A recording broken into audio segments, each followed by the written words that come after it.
Good morning everyone. ગયા લેક્ચરમાં આપણે કુદરતી સંસાધન અને માનવ સંસાધન એમના વિશે આપણે વાત કરતા હતા, જેમાં આપણે માનવ સર્જિત સંસાધન ત્યાં સુધી આપણે જોયું હતું. માનવ સર્જિત સંસાધન છે આપણે કોને કહી શકીએ?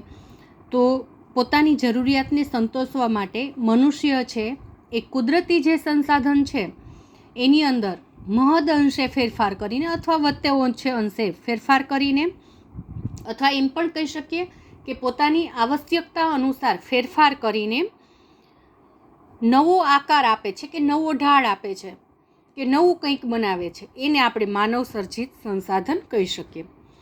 અહીંયા આપણને એક્ઝામ્પલ પણ આપી છે, જેમ કે કુદરતી રીતે મળી આવતા ચૂનો, ચીરોળી વગેરે જેવા તત્વો પર યોગ્ય પ્રક્રિયા કરી સિમેન્ટ બનાવાય ત્યારે તે માનવ સર્જિત સંસાધન કહેવાય છે. આ સિવાય તેમાં અન્ય ઉદાહરણ જેવા કે વિદ્યુત, મકાનો, સડક, પુલો, બોગદા, ટેકનોલોજી વગેરે માનવ સર્જિત સંસાધનના ઉદાહરણ છે. પોતાની જરૂરિયાતને સંતોષવા માનવી પૃથ્વી સપાટીને પણ આવશ્યકતા મુજબ બદલી ઉપયોગમાં લે છે. ખેતીના વિકાસ માટે પર્વતીય ઢોળાવ ઉપર પગથિયા આકારના ખેતરો અને નદીઓના ખીણ વિસ્તારોમાં બહુહેતુક યોજનાઓ બનાવે છે.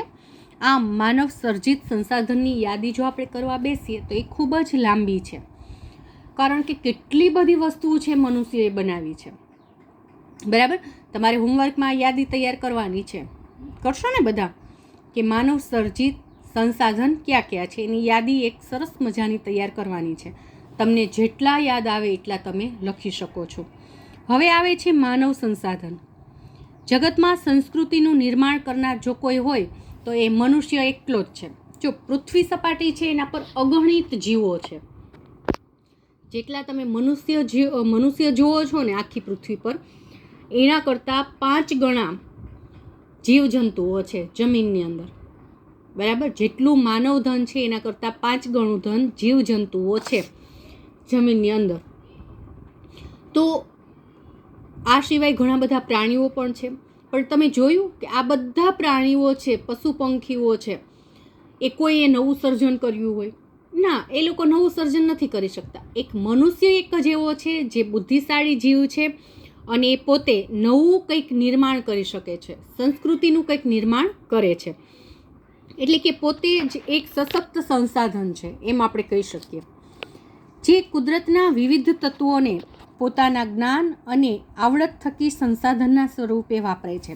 એટલે કે ઈશ્વરે જે કુદરતી સંપત્તિ આપી છે એની અંદર ફેરફાર કરે છે પોતાના જ્ઞાનનો ઉપયોગ કરીને, પોતાની આવડતનો ઉપયોગ કરીને, અને એને એક સંસાધનના સ્વરૂપે વાપરે છે. તે સંસાધનોને બનાવનાર અને વપરાશ કરનાર બંને છે. આ પ્રક્રિયામાં માનવ પોતાની બૌદ્ધિક ક્ષમતા મુજબ કુદરત દ્વારા પ્રાપ્ત તત્વોમાંથી ઉત્તમ તત્વો પોતે પસંદ કરે છે.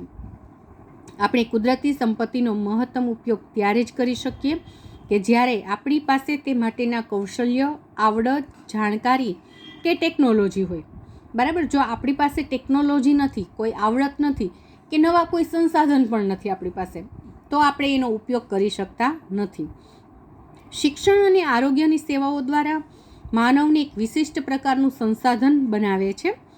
માનવીની સંસાધન બનવાની આ પ્રક્રિયાને માનવ સંસાધન વિકાસ પણ કહેવાય છે. હવે આપણે જોવાનું છે ભૂમિ. ભૂમિ છે એક કુદરતી સંપત્તિ છે, પણ આપણે આપણા જે બધા જ સંસાધનો છે એ સંસાધનોનો ઉપયોગ ક્યાં કરીએ છીએ? ભૂમિ ઉપર. ભૂમિ છે તમામ સંસાધનોમાં ઉપયોગિતાની દ્રષ્ટિએ મોખરાના સ્થાને છે, એટલે અગત્યનું સ્થાન ધરાવે છે. આપણે એમ કહીએ કે હું કુદરતી સંપત્તિ લાકડું છે તો એનો છે મારા ઉપયોગ માટે, જરૂરિયાત માટે હું એમાંથી ફર્નિચર બનાવું છું. પણ લાકડું આવ્યું ક્યાંથી? વૃક્ષ છે તો એ ક્યાં ઉગ્યું? તો કે જમીન સપાટી પર ઉગ્યું. પછી તમે ફર્નિચર બનાવવાની પ્રક્રિયા કરશો તો હવામાં તો નહીં કરીએ કંઈ આપણે, એ ક્યાં કરશું? એ પણ જમીન પર કરશું. એટલે જમીન છે બધા જ સંસાધનમાં મોખરાનું મુખ્ય સ્થાન ધરાવે છે એમ આપણે કહી શકીએ. પૃથ્વી સપાટીના કુલ ક્ષેત્રફળના લગભગ 29% ભાગ ભૂમિ દ્વારા રોકાયેલો છે. સમગ્ર પૃથ્વીના ક્ષેત્રફળની તુલનામાં આ પ્રમાણ છે અલ્પ લાગે છે, એટલે કે ખૂબ ઓછું લાગે છે. પણ આ પૈકી કેટલોક ભાગ માનવ વસવાટની દ્રષ્ટિએ અનુકૂળ નથી, કે પૃથ્વી સપાટી પર બધી જ જગ્યાએ મનુષ્ય છે વસવાટ કરી શકતો નથી, કારણ કે એની જે જરૂરિયાતની વસ્તુઓ છે આસાનીથી પ્રાપ્ત ન થઈ શકે એમ હોય તો એ ત્યાં છે ન રહેતો હોય. પછી અમુક આપણે જે ઉત્તર ધ્રુવવૃત્ત ને દક્ષિણ ધ્રુવવૃત્તના જે પ્રદેશ કહીએ છીએ તો ત્યાં સૂર્યના કિરણો એકદમ ત્રાંસા પડે છે, બરાબર. તો ત્યાં 12 મહિનામાંથી 11 મહિનો છે ખૂબ જ ઠંડી હોય છે, બરફ વર્ષા હોય છે. એકાદ મહિનો જ ત્યાં આપણે જે સવારનો કૂણો તડકો હોય ને એવો કૂણો તડકો ત્યાં આવે છે એકાદ મહિના પૂરતો જ. તો એ સમય દરમિયાન ખાલી આપણે જે નાના નાના ફૂલ છોડ હોય ને, ચીની ગુલાબને આન તેન એવા ફૂલ છોડ ઉગે અને નાનું ઘાસ ઉગે, ત્યાં તો ફરી પાછી છે બરફ વર્ષા શરૂ થઈ જાય છે. તો આવા જે પ્રદેશો છે એ પ્રદેશોમાં માનવ વસવાટ નહિવત છે, કારણ કે લોકોની પોતાની જરૂરિયાતને પૂર્ણ કરવા માટે ખૂબ જ સ્ટ્રગલ કરવી પડે છે, એટલા માટે ત્યાં માનવ વસાહત ઓછી છે. જ્યારે જે મેદાની પ્રદેશો છે ત્યાં એમને પોતાની સુખ સુવિધાના જે સાધનો છે એ આસાનીથી પ્રાપ્ત થઈ શકે છે, માટે ત્યાં માનવ વસ્તી ગીચ છે, બરાબર. આ પૈકી કેટલોક ભાગ માનવ વસવાટની દ્રષ્ટિએ અનુકૂળ નથી. દુનિયામાં ભૂમિ અને આબોહવાના વૈવિધ્યને કારણે જ વસ્તી ગીચતા પર અસર પડે છે. એટલે કે એના પર અસર કરતું પરિબળ કયું છે તો કે આબોહવા, બરાબર. આબોહવાનું જે વૈવિધ્યતા છે એના લીધેથી વસ્તી અલ્પ અથવા તો ગીચ છે જોવા મળે છે. જે પ્રદેશો માનવ વસવાટ માટે યોગ્ય છે ત્યાં વસ્તી ગીચતા વધારે જોવા મળે છે. આથી ઉલટું રણ પ્રદેશો, ગાઢવન અને પર્વતીય ભૂપૃષ્ઠ ધરાવતા ક્ષેત્રોમાં વસ્તીની ગીચતા ઓછી હોય છે. જેમ કે સિમલા, મનાલી આવા જે પ્રદેશ આપણે લઈએ હિમાચલ પ્રદેશના, તો ત્યાં અલ્પ વસ્તી છે, કારણ કે ત્યાં લોકોને સ્ટ્રગલ કરવી પડે છે એટલા માટે.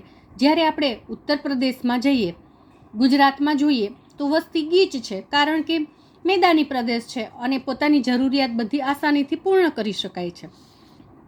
પછી ખેતી, ખનિજો, જંગલો ઉપરાંત રસ્તા અને ઉદ્યોગોની સ્થાપના માટે ભૂમિ આપણને અનેક રીતે ઉપયોગી છે, કારણ કે કોઈ પણ તમે ઉદ્યોગ સ્થાપો અથવા તો ધંધો કરો તો ભૂમિ ઉપર જ કરી શકાય છે. કોઈને ઝૂંપડી બનાવવી છે તો પણ એ ભૂમિ પર બનાવી શકાય છે, અને કોઈને મહેલ બનાવવો છે તો પણ એ ભૂમિ ઉપર જ બનાવી શકાય છે. એટલે ભૂમિ એ અગત્યનું સંસાધન છે. વસ્તીની સાથે સાથે આપણી જરૂરિયાત પણ સતત વધતી રહી છે, તેની સામે ભૂમિ અત્યંત મર્યાદિત છે. આજે ભૂમિની અછત એક વિકટ સમસ્યા બની ચૂકી છે. જો આજે બહુમાળી મકાનો વધારે જોવા મળે છે. શું કામ? કારણ કે વસ્તી ગીચતા, વસ્તી કૂદકેની ભૂસકે વધતી જાય છે. આપણે ભારતની અંદર વિશ્વમાં બીજું સ્થાન ધરાવે છે વસ્તીની દ્રષ્ટિએ. પ્રથમ ક્રમ પર ચીન આવે છે, પછી ભારત આવે છે. તો આપણે છે બધાએ વસ્તીને નિયંત્રણમાં લાવવા માટે ચાઇલ્ડ પ્લાનિંગ તો કરીએ જ છીએ બધા, છતાં પણ વસ્તી છે એની અંદર જે પ્રમાણની અંદર ઘટાડો હોવો જોઈએ ને એટલો ઘટાડો નથી જોવા મળતો. એની પાછળનું કારણ શું? તો જ્યારે વસ્તી વધુ હતી, ચાઇલ્ડ પ્લાનિંગ નહોતું, ત્યારે વધારે બાળકો જન્મતા, તો સામે એનું મૃત્યુ પ્રમાણ પણ વધારે હતું. વિવિધ પ્રકારના જે રોગો હતા તો એ રોગો મટાડવા માટેની દવાઓ નહોતી, એટલે એમાં લોકોનું મૃત્યુનું પ્રમાણ વધારે હતું. જ્યારે આજે વસ્તી નિયંત્રણમાં આવી છે, ચાઇલ્ડ પ્લાનિંગ થયું છે, પણ તો સામે પક્ષે છે આપણે બધાએ શું કર્યું છે તો કે આ બધા જે રોગો હતા, અસાધ્ય રોગ, એ રોગને આપણે નાથી શક્યા છીએ. એટલે કે એના પર કંટ્રોલ આવી ગયો છે, એના માટેની રસીઓ શોધાઈ ગઈ છે, દવા શોધાઈ ગઈ છે. પરિણામે મૃત્યુ આંક પણ ઘટ્યો છે. એટલે કે જન્મદર ઘટ્યો છે, સાથે સાથે મૃત્યુદર પણ ઘટ્યો છે. એટલે આપણને વસ્તી જેટલી ઓછી થવી જોઈએ ને એટલા પ્રમાણ ઓછી નથી થઈ, બરાબર. પહેલાંના સમયમાં મનુષ્યનું સરેરાશ આયુષ્ય ઓછું હતું, એની જગ્યાએ અત્યારે સરેરાશ આયુષ્ય વધી ગયું છે. તેની સામે ભૂમિ અત્યંત મર્યાદિત છે. આજે ભૂમિની અછત એક વિકટ સમસ્યા બની ચૂકી છે. પરિણામે શહેરોમાં મકાનો બાંધવા અને ગામડાઓમાં ખેતી યોગ્ય ભૂમિ વધારવાની પ્રવૃત્તિએ અનેક પર્યાવરણીય સવાલો સર્જ્યા છે.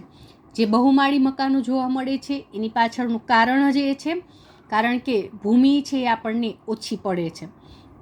ભૂમિની જરૂરિયાત સંતોષવા માનવીએ જંગલોનું નિકંદન કાઢ્યું છે. એટલે કે ભૂમિ ઘટે તો આપણે શું કરીએ છીએ? જંગલનો વિનાશ કરીએ છીએ. અને જંગલનો વિનાશ કર્યો, પાણી વધારે મેળવવા માટે પાતાળ કૂવા કર્યા, આપણે જે બોર કર્યા, પરિણામે આપણે કુદરતી જે સંપત્તિ છે એની સાથે ચેડા કર્યા છે. પરિણામે ઓઝોન વાયુનું જે પડ છે એ પડની અંદર ગાબડું પડ્યું છે. એટલે કે આખું જે આપણું તંત્ર ચાલતું હતું, આબોહવા કી તંત્ર, 4 મહિના શિયાળો હોય, 4 મહિના ઉનાળો હોય ને 4 મહિના છે ચોમાસું હોય, તો એ જે આખું ચક્ર હતું એ ચક્રની અંદર વિક્ષોભ ઊભો થયો છે. વરસાદ છે અનિયમિત થયો છે, ગરમીનું પ્રમાણ અતિશય વધી જાય છે, તો ઠંડીનું પ્રમાણ ક્યારેક અતિશય વધી જાય છે, ક્યારેક ઠંડી બિલકુલ નહિવત પડે છે, ક્યારેક વરસાદ વધારે પડે છે. આવી બધી સમસ્યાઓ સર્જાય છે. બીજું આવે છે જળ. જળ એ જીવન છે એ ઉક્તિ જ સૂચવે છે કે સજીવ સૃષ્ટિનો આધાર છે જળ છે. અર્થાત જળ એ અગત્યનું કુદરતી સંસાધન છે. પૃથ્વીના ગોળાનું તમે નિરીક્ષણ કરશો તો જણાશે કે 3/4 ભાગ પર પાણી અને માત્ર લગભગ 1/4 ભાગ પર ભૂમિ છે. જો તમને એમ થાય કે એમાં ક્યાં પાણી દેખાય છે, તો પૃથ્વીના ગોળા પર અથવા તો પૃથ્વીના નકશા પર વિશ્વનો નકશો જુઓ તો એમાં જેટલો વાદળી કલર કરેલો છે ને એ બધો પાણી ભાગ દર્શાવે છે, બરાબર. અને લાઇટ ગ્રીન જેવો ભાગ બતાવે છે એ બધો ભૂમિ ભાગ છે. લાઇટ ગ્રીન છે, આછો પીળો છે, એ બધો ભૂમિ ભાગ બતાવે છે. એટલે કે 3/4 ભાગ પૃથ્વીના સરખા 4 ભાગ કરો, તેમાં 3 ભાગમાં પાણી છે અને 1 ભાગમાં જ જમીન સપાટી આવેલી છે. તો આપણને એમ થાય આટલું બધું પાણી છે છતાં કેમ પાણીની તંગી પડે છે? તો એ બધું જ પાણી પીવા યોગ્ય પાણી નથી. એમાંનું માત્ર 1-2% જેવું પાણી છે એ જ પાણી આપણે વાપરવા યોગ્ય છે. બાકી બધું પાણી ખારું છે, એકદમ ક્ષારવાળું છે, સમુદ્રનું પાણી છે. હવે આ રીતે જોઈએ તો આપણી પાસે જળ જથ્થો વધારે છે, પણ સમુદ્ર અને મહાસાગરમાં રહેલું પાણી ખારું છે, જ્યારે ઉપયોગી એવા મીઠા પાણીનો જથ્થો માત્ર 2.7% જ છે. એટલે કે ખૂબ ઓછો છે. વળી આ જથ્થામાંથી મોટો ભાગ ઊંચા પર્વત શિખરો, હિમનદીઓમાં, એન્ટાર્કટિકા અને આર્કટિકમાં બરફ રૂપે છે. એટલે એમાંથી આપણી પાસે માત્ર 1% જેવો અલ્પ મીઠા પાણીનો જથ્થો ભૂમિગત જળ, નદી, સરોવર અને ઝરણા રૂપે ઉપલબ્ધ છે. જો આપણી પાસે યોગ્ય પીવાલાયક પાણીનો જથ્થો કેટલો, વાપરવા લાયક પાણીનો, તો કે 2.7%. પણ એમાંથી આપણે પાણી સ્વરૂપે આપણને પ્રાપ્ત થતું હોય ને એવું 1% જ છે. બાકી બધો છે બરફ સ્વરૂપે છે, બરાબર. આ જથ્થો આપણી જરૂરિયાત જેવી કે ખેતી માટે સિંચાઈ, પીવા વાપરવા માટે, ઉદ્યોગો માટે વપરાય છે. નદીઓ પર બંધ બાંધી જળ વિદ્યુત પેદા કરી શકાય છે. આજે દુનિયાના વિવિધ ભાગમાં, દક્ષિણ અમેરિકા, આફ્રિકાના મોટાભાગના પ્રદેશ, મધ્ય પૂર્વ એશિયા, ઓસ્ટ્રેલિયા સહિત વગેરે પ્રદેશમાં પીવાલાયક પાણીની ખૂબ તંગી છે. આપણે ભારતમાં પણ કેરળની અંદર એક પ્રદેશ એવો છે કે જ્યાં પીવાલાયક પાણી છે પ્રાપ્ત થતું નથી, બહારથી મંગાવવું પડે છે. ભારતમાં ગુજરાતના સૌરાષ્ટ્ર, કચ્છ, ઉત્તર ગુજરાત તથા રાજસ્થાનના જેસલમેર અને બાડમેર જિલ્લા, દખ્ખણના ઉચ્ચ પ્રદેશનો મધ્ય ભાગ વગેરે ક્ષેત્રમાં ઉનાળામાં પીવાના પાણીની તીવ્ર તંગી સર્જાય છે. આ વિસ્તારમાં સમયાંતરે અછત કે દુષ્કાળની પરિસ્થિતિ પણ સર્જાય છે. આ વર્ષે જ આપણે એમ કહી શકીએ કે આપણે દુષ્કાળની પરિસ્થિતિ સર્જાશે, કારણ કે અત્યાર સુધીમાં લગભગ 4 થી 5 ઇંચ જ વરસાદ પડ્યો છે. શ્રાવણ મહિના સુધીમાં તો લગભગ છે 15 થી 20 ઇંચ વરસાદ તો થઈ જ ગયો હોય. એની જગ્યાએ ચોમાસું છૂટાછવાયા ઝાપટા રૂપે જ થયું છે. એકધારી 8 દિવસ કે 4 દિવસ 5 દિવસ કન્ટિન્યુ વરસાદ રહ્યો હોય એવો વરસાદ આ વર્ષે છે જ નહીં. એટલે ઉનાળાની અંદર છે પાણીની તંગી છે 100% સર્જાવાની શક્યતા છે. આ વિસ્તારમાં સમયાંતરે અછત કે દુષ્કાળની સ્થિતિ સર્જાય છે. જળ તંગી માટે વસ્તી વિસ્ફોટ, રોકડિયા પાકનું વધતું જતું વાવેતર, આધુનિક જીવનશૈલી, શહેરીકરણ, ઉદ્યોગો, નિર્વનીકરણ, એટલે કે આપણે જે જંગલો કાપીએ છીએ સામે વૃક્ષો વાવતા નથી, જેવા વગેરે પરિબળો છે મુખ્યત્વે જવાબદાર છે. હવે ત્રીજો ટોપિક છે કુદરતી વનસ્પતિ અને વન્ય જીવન. પોતાની જાતે જ ઉગનારી વનસ્પતિ જેમાં વેલા, છોડવા અને વૃક્ષનો સમાવેશ થાય છે તેને આપણે કુદરતી વનસ્પતિ કહીએ છીએ. તે વિવિધ ભૌગોલિક સંજોગોમાં જુદા જુદા આકાર, સ્વરૂપ અને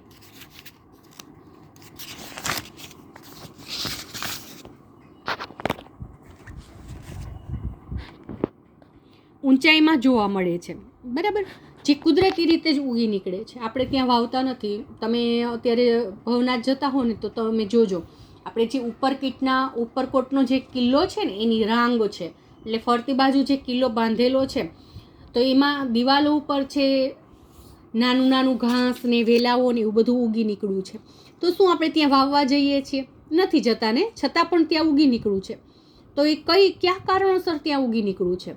તો 5મા ધોરણમાં તમે ભણી ગયા બીજ પાઠ, બીજનો ફેલાવો થાય છે. હલકા બીજ છે પવન દ્વારા ઉડીને ફેલાઈને ત્યાં પડે છે. પંખીઓ બીજ ખાતા હોય તો એમની ચરક ત્યાં પડી હોય, એમાં દાણા આખા નીકળ્યા હોય તો એ ચોમાસામાં એમને પાણી મળતા ઉગી નીકળે છે. પછી અમુક કાંટાળી વનસ્પતિ છે એમાં એ બીજ ભરાઈ ગયા હોય. પછી પ્રાણીઓના મળ છે જેને આપણે છાણ કહીએ છીએ, એના દ્વારા છે ફેલાવો થયો હોય. તો આવું ઘણી બધી રીતે બીજનો ફેલાવો થયો હોય અને ચોમાસાની ઋતુમાં પાણી મળતા એ ઉગી નીકળતા હોય છે. તો એ જે પોતાની જાતે ઉગી નીકળે છે એને આપણે વાવ્યું જ નથી, તો એને આપણે કુદરતી રીતે ઉગી નીકળ્યા છે એમ આપણે કહી શકીએ. બરાબર.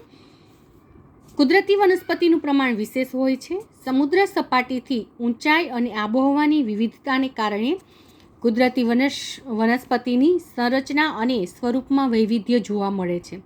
તેને જ આધાર બનાવી તજજ્ઞો વનસ્પતિનું વર્ગીકરણ કરે છે. જીવાવરણમાં એક સજીવ બીજા સજીવ સાથે પરસ્પર જોડાઈને પોતાનું અસ્તિત્વ ટકાવે છે. બરાબર, આપણે જે પેલું કહીએ છીએ ચક્ર આખું ચાલે છે, પોષણ કડી જેને કહીએ છીએ, એ પોષણ કડી. એક નબળો સજીવ છે એનો શિકાર કોણ કરે? એનાથી શક્તિશાળી. એનો શિકાર કોણ કરે? એનાથી શક્તિશાળી.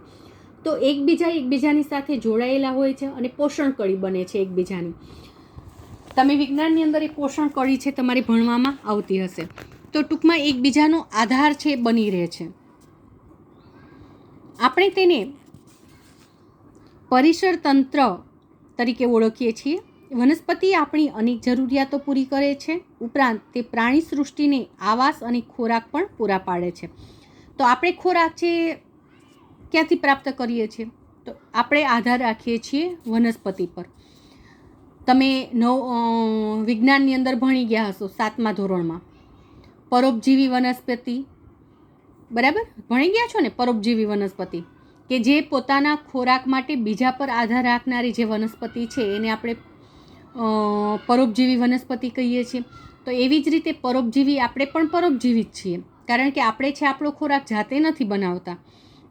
આપણે છે આપણો ખોરાક માટે બીજા પર આપણે આધારિત રહેવું પડે છે. તો આપણે પણ પરોપજીવી છીએ. પરંતુ વનસ્પતિ છે પરોપજીવી નથી, કારણ કે વનસ્પતિ પોતાનો ખોરાક પ્રકાશ સંશ્લેષણની હાજરીમાં જાતે બનાવે છે. બરાબર.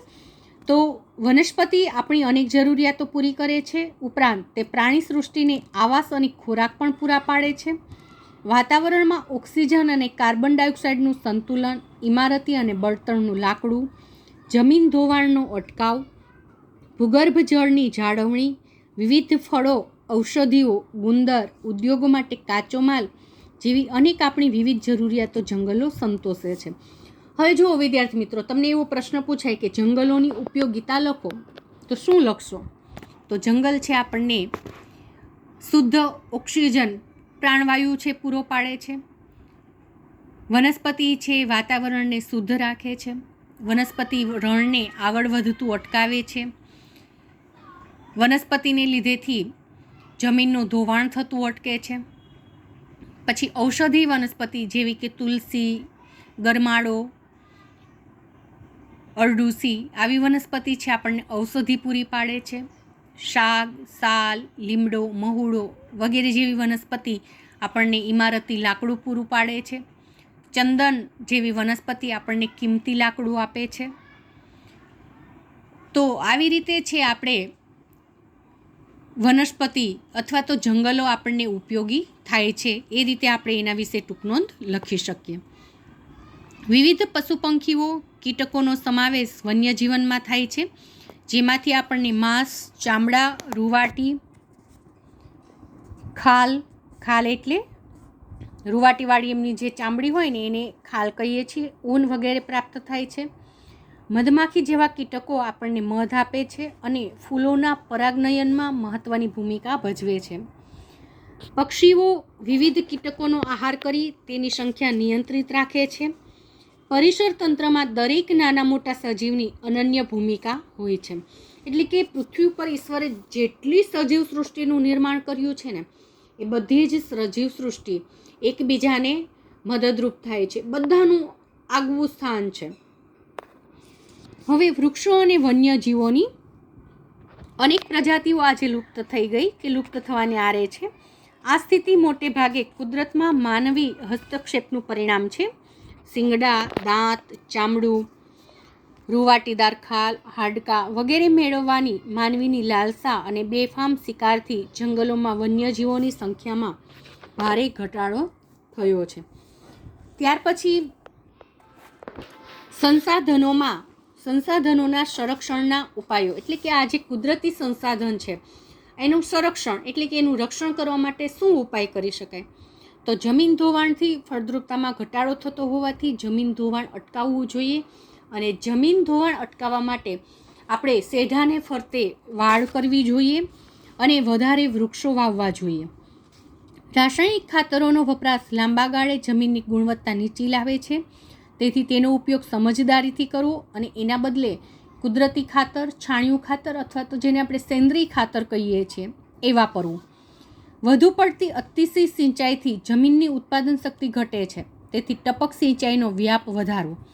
વધારે આપણે વાવેતર કરીએ, ઉનાળુ વાવેતર ને શિયાળુ વાવેતર, તો એનાથી ઉત્પાદન ક્ષમતા ઘટે છે. એની જગ્યાએ ટપક સિંચાઈ પદ્ધતિનો ઉપયોગ કરવો, કારણ કે જમીનને પણ તડકો મળવો જોઈએ.